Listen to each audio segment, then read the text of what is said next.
Olá, aqui é o Jefferson Dias, seja bem-vindo a mais um episódio aqui do podcast da Indie Power. E no episódio de hoje eu vou falar um pouco sobre criação de franquias de jogos, se vale ou não a pena e também alguns detalhes que você tem que levar em consideração caso você pretenda criar algum jogo que vá ser uma franquia ou mesmo ter uma continuação. Não necessariamente se aquela franquia extensa de vários e vários jogos, mas se o seu jogo for ter algum tipo de continuação, esse assunto também vai ser interessante para você. Bom, geralmente a gente tem a ideia de fazer uma franquia, às vezes pelo fato de gostar da ideia do jogo, né? A gente cria uma ideia para algum game e essa ideia, esse jogo em geral fica tão interessante que a gente já pensa logo na possibilidade de talvez continuar o game. Ou então a franquia pode surgir pela necessidade, você vê que o jogo fez sucesso, existe a possibilidade de continuar aquele game, né?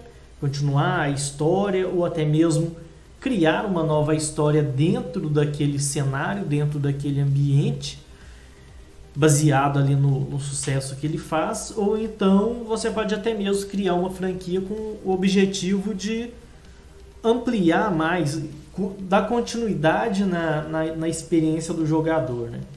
Ou até mesmo inserir elementos que na primeira versão do game talvez não fosse possível colocar.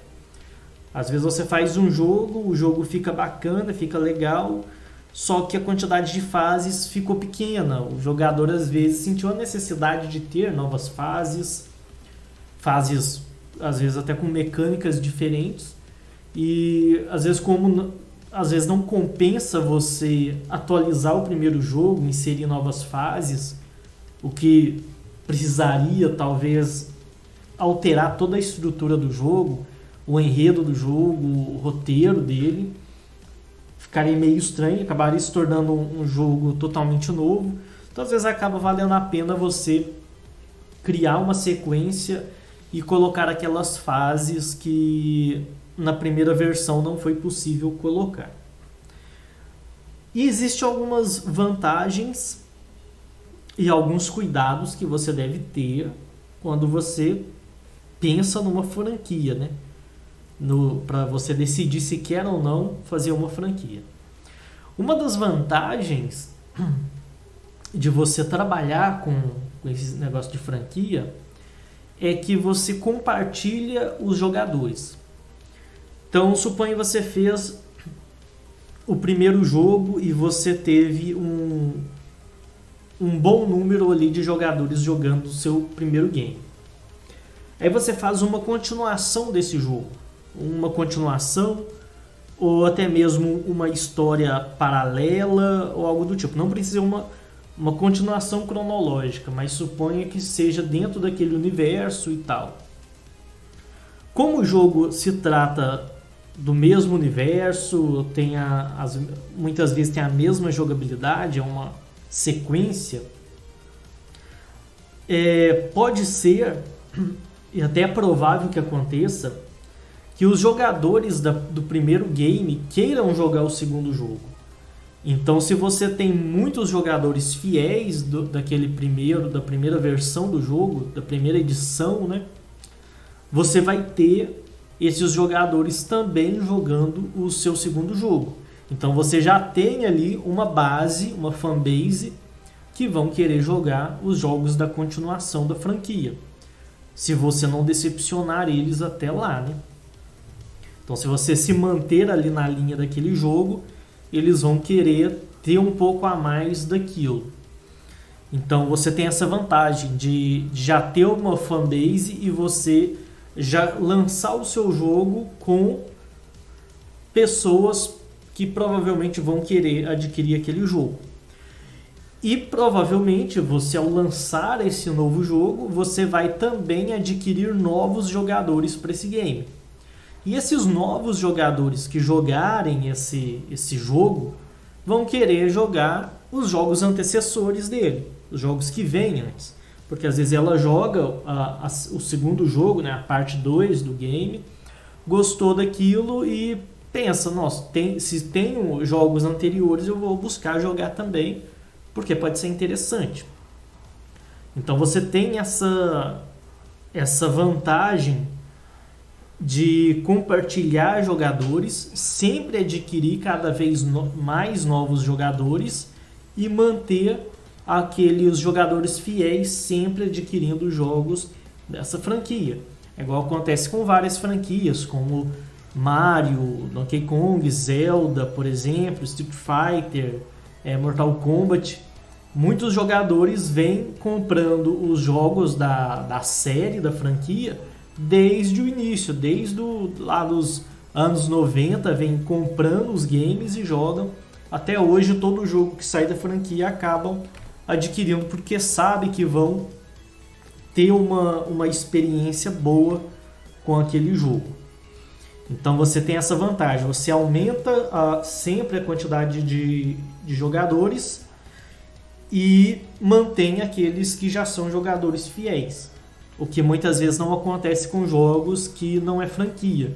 Que você lança, quem jogou, jogou, quem gostou do game não vai ter mais daquilo para jogar. E como você não está sempre lançando coisas novas, você acaba não movimentando o mercado e atraindo, chamando atenção, porque não tem porquê você lançar todo ano, fazer um lançamento do jogo várias vezes ali durante o tempo de vida desse jogo, né? Lançar uma vez por ano, por exemplo. Não faz sentido nenhum. Mas se você lança uma sequência do jogo, que é interessante, automaticamente você também está vendendo os jogos anteriores, porque você não está vendendo um jogo. Você está vendendo uma série de jogos e quem jogar o jogo 3, por exemplo, vai querer jogar os jogos antecessores. Então você tem essa vantagem mercadológica. E isso te faz você construir a comunidade em torno do seu jogo, em torno do seu trabalho, né? E construção de comunidade é algo muito importante, não só para jogos principalmente, porque o pessoal debate muito, conversa bastante, já existe essa cultura, né, de criar comunidade em torno do jogo para discutir macetes e tal, dicas, por aí vai. Mas até mesmo outros mercados, outras áreas têm buscado também construir comunidades em torno do produto. Então esse conceito de construir comunidades em torno de uma empresa, em torno de um produto, ele já não é mais só algo dos games, só do mercado digital, mas ele é um conceito que vem se ampliando bastante nos últimos anos, né? Até porque com as redes sociais, com as tecnologias, é fácil uma empresa utilizar essas mídias para construir uma comunidade, engajar o público, tá ali frente a frente, tá bem próximo mesmo das pessoas, o que era bem difícil antigamente, que as empresas, a única forma do consumidor entrar em contato com as empresas era através de carta ou do saque, e provavelmente não era eficiente, né? Não dava pro cara do marketing, pro pessoal que está produzindo, os engenheiros do produto, saber exatamente o que o público quer, o que o público gostou, o que o público não gostou. Era complicado. Hoje é fácil, pelas redes sociais dá para saber, através de fóruns e tal, o que o pessoal gostou, o que eles não gostaram do seu jogo e assim, ou do seu produto em geral, né? E assim já corrigir os erros, melhorar, manter um relacionamento mais próximo para que esse cliente venha adquirir outros produtos melhorados, né? Melhorados a partir da opinião dele. Então a comunidade ela é algo muito importante, você precisa buscar construir a comunidade em torno dos seus jogos, e quando você trabalha com franquia é melhor ainda, né? Porque a cada jogo novo que você lança da franquia, mais você aumenta a sua comunidade, né? Se todo ano você lançar um novo jogo da sua franquia, todo ano você vai ter uma publicidade, né, do lançamento daquele jogo, porque é um novo jogo, por mais que seja a mesma franquia, e isso vai só expandindo cada vez mais a sua fanbase, expandindo a sua comunidade, fazendo crescer. Cada jogo que você lança, você faz crescer e você reaviva os ânimos daqueles antigos jogadores que ficam sempre aguardando por novos jogos da franquia. Então você tem essa grande vantagem. É bem mais fácil você trabalhar, construir comunidade com franquia do que com jogos isolados que você lança, tem que construir a comunidade ali logo nos primeiros meses do jogo, né?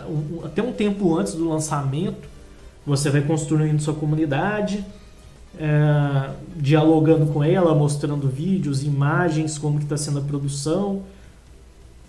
E depois, pós-lançamento, também você faz isso. Mas depois de um tempo, essa comunidade vai esfriando, né? O pessoal às vezes já zerou o jogo ali 5 vezes, ela não tem mais aquele ânimo todo de ficar interagindo com a comunidade do jogo, porque ela já jogou tanto aquilo que perdeu a graça já. Aí quando você faz uma sequência, aquele cara que já não quer saber mais do seu jogo porque já cansou de jogar ele, vai querer ali novos desafios. Tem muitos jogos antigos, inclusive, que acabam deixando muito órfão. Órfão que eu falo é igual quando você lê um livro ou assiste um filme. Você gosta tanto do personagem, tanto da história, que quando acaba você sente que tá faltando alguma coisa ali no seu dia a dia, na sua vida, que é aquele filme, que é aquela série, aquele livro, porque acabou, não tem mais nada, não tem uma continuação e você fica meio que triste, né, por saber que não vai ter mais nada além daquilo. E tem muitos jogos que deixou órfãos, né? Alguns acabam sendo revividos através dos famosos sucessores espirituais. Talvez eu até fale disso futuramente, que é algo interessante, né? Por exemplo, Top Gear. Muita gente jogou Top Gear, eu joguei bastante. Só que depois que você já jogou, já zerou algumas vezes, acaba que você sente falta de novos desafios, algo diferente, mas que mantém aquela essência, aquela mesma jogabilidade, porque os jogos de corrida que vieram depois já tinha aquela pegada de gráficos mais realistas, de mecânica mais realista. Eu mesmo nunca me adaptei a jogos de corrida novos, porque não tem aquela simplicidade, aquele negócio de você faz uma curva, você está acelerando, você solta o acelerador e faz a curva com facilidade. Você acaba batendo para todo lado, tendo que ter todo aquele controle do carro. E eu nunca me acostumei com jogos de corrida modernos. Mas como a franquia de Top Gear acabou no Top Gear 3000, e o Top Gear 3000 ele já era muito diferente do Top Gear 1 e do 2, a ponto de que era simplesmente outro jogo, não era a mesma coisa. Era Top Gear, mas eles tinham mudado. Vai ser até um assunto que eu vou falar aqui ainda nesse podcast, né, sobre essa questão de você criar um novo jogo e você alterar ele tanto, um jogo da franquia, que ele meio que vira um jogo à parte, uma franquia à parte. É o que eu senti com Top Gear 3000, né? Que mudou totalmente o jogo, né? Ficou bem diferente, né? Aquela questão de você ter que recarregar. Ficou meio que uma mistura de Top Gear com F-Zero. E muita gente acabou não gostando. Tanto é que o Top Gear 3000 ele não é tão falado quanto o 1, por exemplo, que é mais simples e tal. O 2 já é um pouquinho mais. Eu joguei mais o 2, que era o que eu tinha ali na época do Super Nintendo, mas depois ali do 3000 não teve mais. Eu acho que até teve outros Top Gears, mas era 3D, era todo diferente. Eu acho que tinha até um de rally, se eu não me engano, mas não era a mesma coisa, né? Mudou, matou a essência do game. Então quem pode ser que esses jogos sejam bons, mas são bons para pessoas daquela geração, né? Daquela geração de jogo. Quem gostava daquele jogo clássico 2D, do jogo do carro todo travado ali, que não derrapava e tal, ficou órfão, porque não veio mais jogo. Mas aí, como a franquia acaba ou não continua daquela forma, vem os sucessores espirituais, né? Igual o Horizon Chase, que é um jogo de corrida, foi feito em 3D, mas ele tem todo um visual 2D. Ele é como se fosse um 2D muito bem feito, mas ele na verdade é 3D. Mas o visual é muito bonito, com aquele aspecto todo colorido, parecendo realmente desenhos. E ele tem a mecânica parecida com o Top Gear, aquela coisa do carro mais estável, não é aquela questão igual de alguns jogos modernos, que o carro sai para todo lado e aquela coisa complexa. Então é um jogo que tem a mecânica, que traz na mecânica a essência do Top Gear. As músicas também são semelhantes ao do Top Gear, inclusive o compositor, o produtor das músicas do Horizon Chase foi o mesmo, é o mesmo cara que fez as músicas do Top Gear. Então são músicas bem parecidas, então já traz também um pouco mais dessa essência, né? Não só na jogabilidade, mas na música. Talvez você já até conheça, né, o Horizon Chase, né? Se não conhece, eu recomendo. Que é uma forma, não é a continuação da franquia, mas é aquilo, né? Quem ficou órfão de Top Gear pode jogar Horizon Chase. Igual agora também lançando recentemente o Blazing Chrome da Joy Masher. Eu sou super fã da Joy Masher, que é uma grande inspiração para desenvolvedores independentes e pequenas empresas de desenvolvimento de jogos. Eles lançaram o Blazing Chrome, e o Blazing Chrome ele é meio que para quem ficou órfão daqueles jogos clássicos de Contra, porque depois o Contra ele mudou totalmente também, mudou a questão do visual. Tem um novo agora que vai sair que é 3D, que não tem nada a ver com aqueles primeiros, todo em pixel art e tal, com várias explosões na tela, tipo o Hard Corps, que é bem legal. Então quem ficou órfão desses jogos, que não tem mais uma continuação, com uma estética que seja ali aproximada com a jogabilidade, tem o Blazing Chrome. É igual eles dizem, né? O Blazing Chrome ele é mais Contra do que o próprio Contra. Ele está mais perto de ser uma continuação da franquia Contra do que os jogos, os novos Contras que existem aí mais próximos aí da nossa época. Então tem essa questão também, né,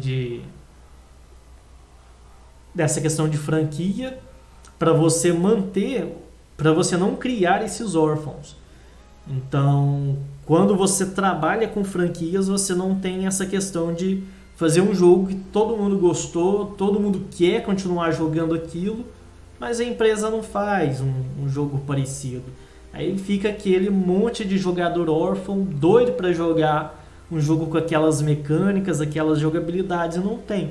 É igual eu com o Aladdin do Super Nintendo. Eu adoro o Aladdin do Super Nintendo, mas não tem continuação.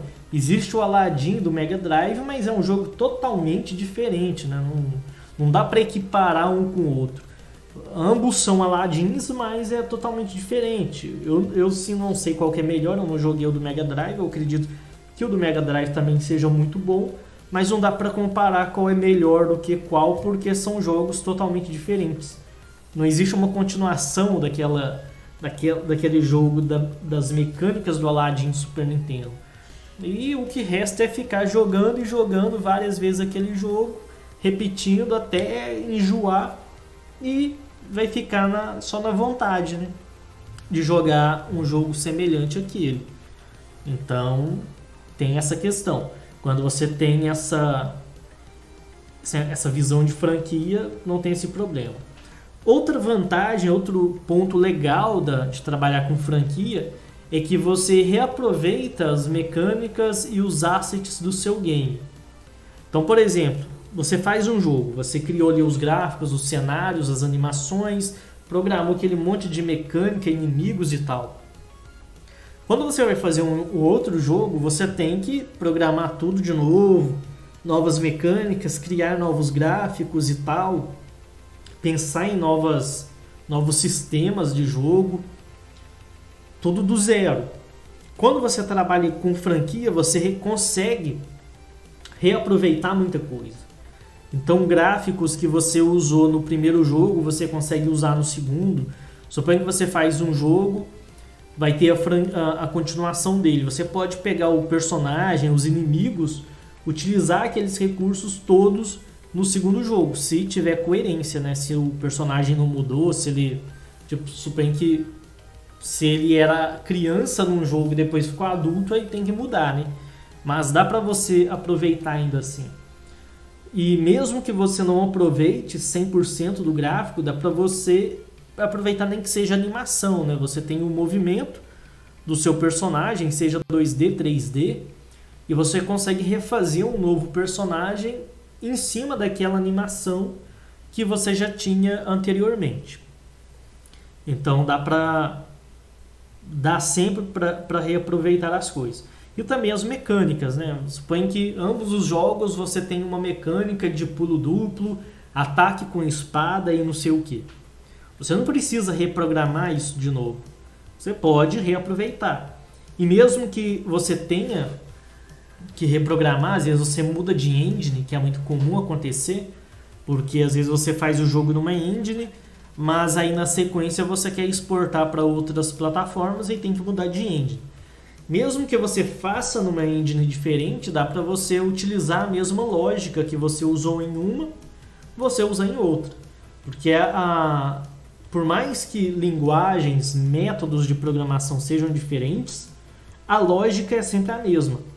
Você consegue pegar a lógica de programação que você utilizou no Construct 2, por exemplo, ou Construct 3, e migrar para o Game Maker utilizando ali codificação. A única coisa que vai fazer é que ao invés de você utilizar aquele sistema de bloco, você vai utilizar palavras. Aí cabe a você encontrar as palavras corretas para cada função, para cada evento e ação ali do Game Maker. Mas dá para você fazer, eu já fiz muito isso. Tanto é que eu falo bastante sobre isso. Eu comecei a aprender a criar jogos no Game Maker, na verdade foi no Flash, né? Mas eu nem conto essa parte porque os joguinhos em Flash que eu fazia era tipo aqueles jogos que tinha ali nos anos, sei lá que época que era aqui, 2006, 2008, por aí.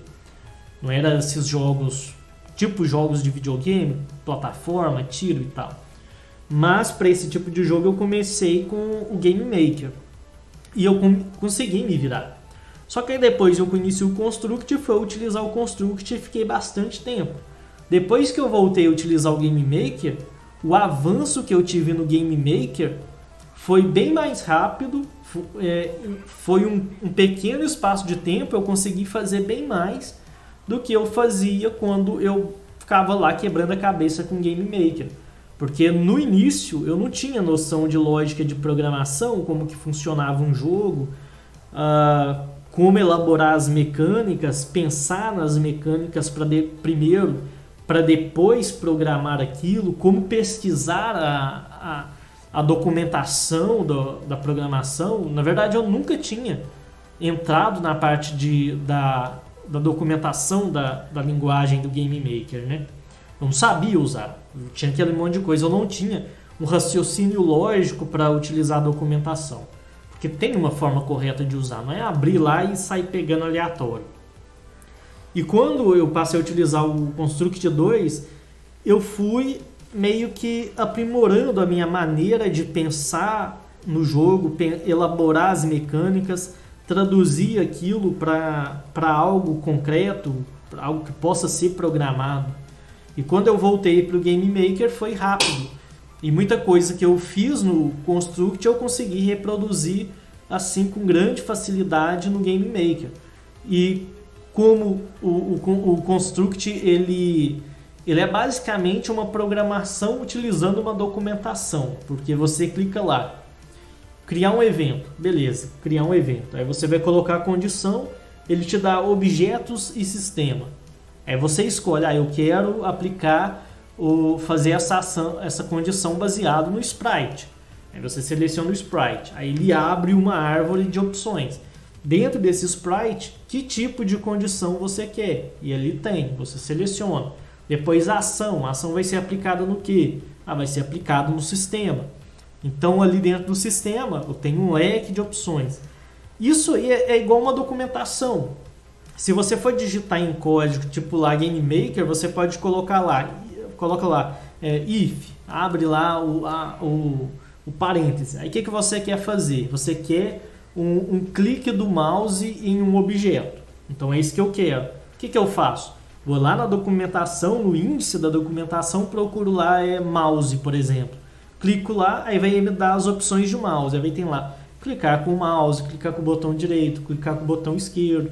Aí eu entro nessa seção da documentação e vejo o que eu tenho que digitar, quais são os parâmetros que eu coloco. Então é muito semelhante a programação de código utilizando a documentação com a programação do Construct, onde você vai, seleciona a opção. Aí eu quero uma função do sprite. Então eu vou lá na documentação, procuro lá sprite. Aí o que eu quero? Eu quero movimentação, eu quero propriedades. Aí eu vou lá, propriedades. Aí ele vai ter a propriedade, transparência, cor, não sei o que, posição, tamanho, escala e não sei o que, uma série de coisas. Então a partir disso eu vou seguindo os rastros, né? Seguindo um passo a passo do que eu quero até encontrar o código correto. É dessa forma que eu trabalho com o Game Maker. Eu tenho ali a minha ideia e vou seguindo ali igual faz no Construct, né? Eu quero uma ação para o sprite, eu clico no sprite, ele me dá todas as opções de ação que eu posso executar com aquele objeto. E é como se fosse uma árvore, né, que vai ramificando. Bom, acabou saindo aqui do assunto, mas você consegue reaproveitar o que você fez no mesmo programando numa engine, você aproveita em outra engine, só fazer essa tradução, né? Se numa engine você utilizou lá, selecionou a ação, clicou no objeto, lá na versão de código você pesquisa a documentação e vê através da documentação o que você tem que digitar para fazer a mesma coisa. E não vai ser difícil você encontrar isso, né? É só você seguir ali. A vantagem da documentação é que ela é toda através de links, né? Você clica lá, sprite, aí ele te mostra lá, funções de sprite. Aí você vê o que tem a ver lá, eu quero mudar a opacidade, aí você procura lá, opacidade, clicou lá, aí ele vai te mostrar o código de alterar a opacidade, os parâmetros, aí você dá uma lida lá, vê, então é assim, digita lá, beleza, alterou a opacidade do seu sprite. Só utilizando a documentação baseada naquela lógica estilo Construct. Então você tem essa vantagem. Só que você tem que tomar um cuidado, que é o principal cuidado quando se trabalha com franquia, que é manter a essência do jogo. É aquilo que eu falei. Às vezes, por exemplo, vamos pegar Super Mario, que é uma franquia muito conhecida. A maioria dos primeiros jogos do Super Mario eram jogos 2D de plataforma. Você via do lado, aquela plataforma side-scrolling, que você vai andando da esquerda para a direita, pulando ali e tal. Então teve o Super Mario, aquele clássico do Nintendo 8 bits, né? Depois teve o Mario 2, que no Japão é uma versão, nos Estados Unidos é outra versão, que é uma versão mais fácil, porque a versão japonesa é muito difícil, aí quando for trazer para o ocidente, fizeram basicamente um outro jogo. Depois Mario 3, e depois veio, eu não sei se é essa sequência exata, não sei se depois do Mario 3 teve outro, mas assim, dos que a gente conhece dessa franquia principal, né, desse tronco, teve Super Mario World, teve Super Mario World 2, que eu acho que é aquele que é o Yoshi Island, alguma coisa do tipo. E depois de todo esse monte de jogo side-scrolling, 2D, plataforma, veio o Mario 64. Lembrando aqui, eu não estou contando Mario Kart, Mario, aqueles Dr. Mario, Mario Tênis ou coisas do tipo, né? Esses jogos paralelos do Mario. Então veio o Mario 64, que era em 3D, já que na época tinha toda aquela questão dos jogos serem em 3D, em terceira pessoa. Beleza, fizeram um jogo de plataforma que você pula em cima dos bichos, coletam moeda, tudo mais, porém em 3D e você tinha aquele espaço todo para andar. Só que nessa mudança de um jogo para o outro, o jogo foi tão alterado na sua essência que basicamente virou um outro jogo. Poderia, se colocasse qualquer outro personagem no lugar do Mario, alterasse o visual, seria outro jogo. Não seria a mesma coisa, porque e muita gente acabou não gostando, porque você alterou a essência do game, né? Durante todo o tempo o pessoal jogou, viu o Super Mario como um side-scrolling de plataforma, e quando veio um jogo 3D em terceira pessoa, e muita gente disse que tinha dificuldade em pular nos inimigos. Eu joguei pouco, para falar a verdade, eu joguei um pouquinho e já cansei, porque eu vi que não deu certo. Isso aconteceu porque tirou a essência do jogo. A essência do jogo do Super Mario era um jogo de plataforma side-scrolling, que você via de lado. E depois do Mario 64, aí depois veio a nova leva dos jogos do Super Mario, que aí voltaram para o side-scrolling, né? Agora numa versão 3D e tal, os jogos do Super Mario são em 3D, porém é uma visão lateral, você vê de lado. O pessoal chama de 2D e meio, mas na minha visão não existe esse trem de 2D e meio, isso é lorota. Existe 2D e 3D. O que eles chamam de 2D e meio, na verdade, é um 3D visto de lado. Continua sendo 3D, não é uma mistura de 2D com 3D, não tem nada disso. É um jogo 3D, inteiramente 3D, você só mudou a visão da câmera. É a mesma coisa que você pegar um jogo 2D, colocar em visão isométrica e falar que é 2D e meio, não é. É um jogo 3D com visão isométrica. Mesma coisa, o jogo pode ser 2D com visão isométrica, visão superior, ou seja lá como for. Então não existe muito esse negócio de 2D e meio. É 2D e 3D e só. E é igual o caso desses novos Super Mario, né? É um jogo 3D onde você tem a visão side-scroll. O que muda é a visão da câmera. Não é a tecnologia que é 2D ou 3D. Até porque não existe tecnologia 2D e meio. Existe 3D. E você pode usar a tecnologia 3D e colocar elementos 2D. Mas aí vai ser um jogo 3D, né? Num ambiente tridimensional.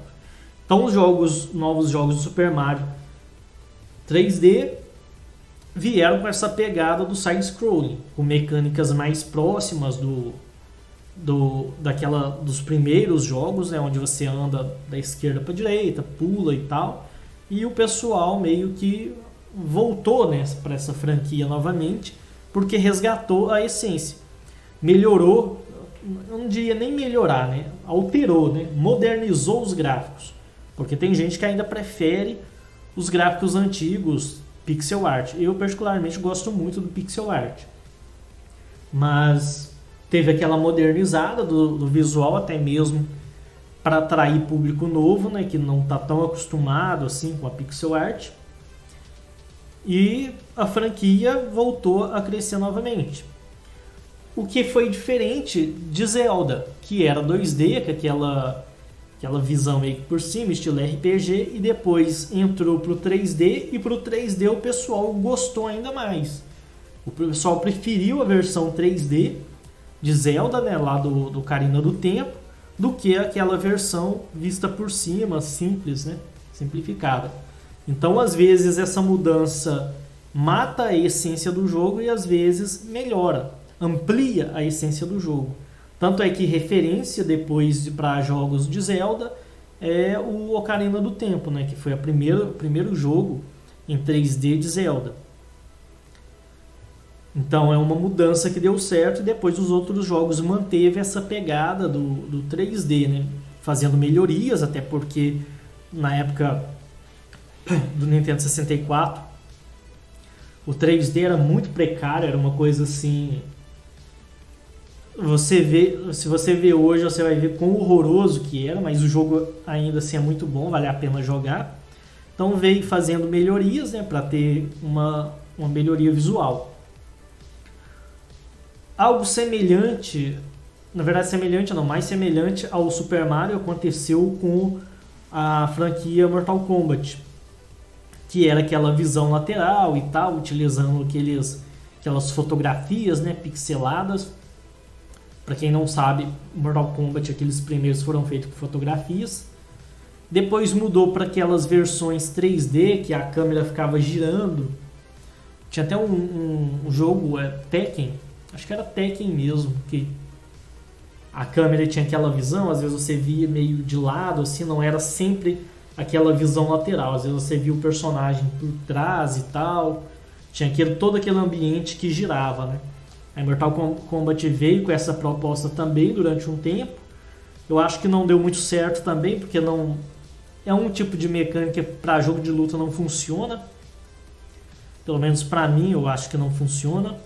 E depois voltaram aí com Mortal Kombat com gráficos atualizados, né, 3D, porém com mecânicas muito semelhantes aos primeiros jogos, né? Esses últimos Mortal Kombat que foram lançados, a maneira de você jogar, de você soltar os poderes e tal, até mesmo a velocidade, talvez a velocidade nem tanto, porque as primeiras versões era não o Mortal Kombat 1 e 2, mas o 3 ele era muito mais rápido do que qualquer outro. Só que ele era rápido até demais, que ficava até estranho, né? Aqueles personagens agindo tão rápido, né? Mas as novas versões são bem melhores do que aquela versão da época do PlayStation 1. Outro jogo também que acabou se perdendo na mudança de 2D para 3D foi o Metal Slug, que era 2D, todo mundo gostava daquela versão side-scrolling, depois virou 3D e caiu no esquecimento. Era um trem muito estranho. Poucas pessoas conhecem, eu não cheguei a jogar, eu só vi uma gameplay certa vez.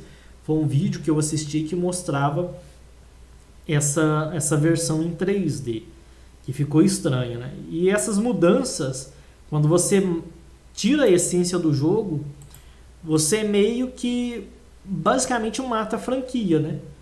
Porque o pessoal perde a esperança, né, no game. Eles querem jogar aquilo que eles gostaram.